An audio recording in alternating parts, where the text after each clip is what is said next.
নমস্কার দর্শকবৃন্দ, RS TV লাইভের জ্যোতিষ সমাধানে আমি ডক্টর আশাস্তি সকলকে স্বাগত জানাই। দর্শকবৃন্দ, আজকে হচ্ছে আলোর উৎসব, শুভ দীপাবলি এবং সাথে হচ্ছে কালী পূজা, আমাদের কালী পূজা এবং সাথে হচ্ছে আলোর উৎসব, শুভ দীপাবলি। তাই আমার পক্ষ থেকে এবং আমার আরএস টিভি চ্যানেলের পক্ষ থেকে সকল দর্শকবৃন্দকে আজকে শুভ দীপাবলি এবং কালী পূজার প্রীতি শুভেচ্ছা, আন্তরিক অভিনন্দন।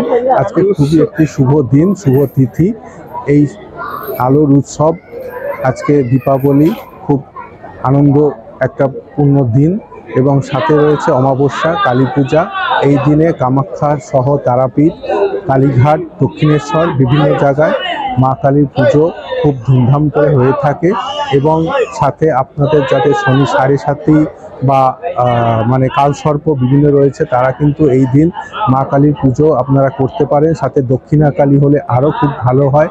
এই অমাবস্যায় অনেক বড় বড় হোম যজ্ঞ সমস্ত কিছু সম্পন্ন হয়ে থাকে। যাই হোক, আজকের এই শুভ দীপাবলি, আলোর উৎসব দীপাবলি এবং সাথে অমাবস্যা, মা কালী পূজা, এই শুভক্ষণ শুভ তিথিতে আমার পক্ষ থেকে, আমার চ্যানেল পক্ষ থেকে পুনরায় সকলকে প্রীতি শুভেচ্ছা, আন্তরিক অভিনন্দন। সকলে খুব ভালো থাকবেন, সুখে থাকবেন, সুন্দর থাকবেন। নমস্কার, ধন্যবাদ। নমস্কার, শুভ দীপাবলির অনেক অনেক অনেক প্রীতি শুভেচ্ছা, আন্তরিক অভিনন্দন। আজ কালী পুজো, শক্তির আরাধনার একটি অত্যন্ত গুরুত্বপূর্ণ তিথি। মায়ের আশীর্বাদ সবার ওপরে থাকুক, সবার জীবন থেকে আধার ঘুচে যাক। আর কাল হলো দীপাবলি। এই দীপাবলি তিথি আমরা যদি আবার রামায়ণে দেখি, 14 বছরের বনবাস শেষে অযোধ্যার আজ রামচন্দ্র তিনি অযোধ্যায় ফিরেছিলেন এবং সেই জন্য অযোধ্যা নগরীকে আলোয় আলোয় সাজিয়ে দেওয়া হয়েছিল এই তিথিতে। সেদিন থেকেই শুরু হয় দীপাবলিতে।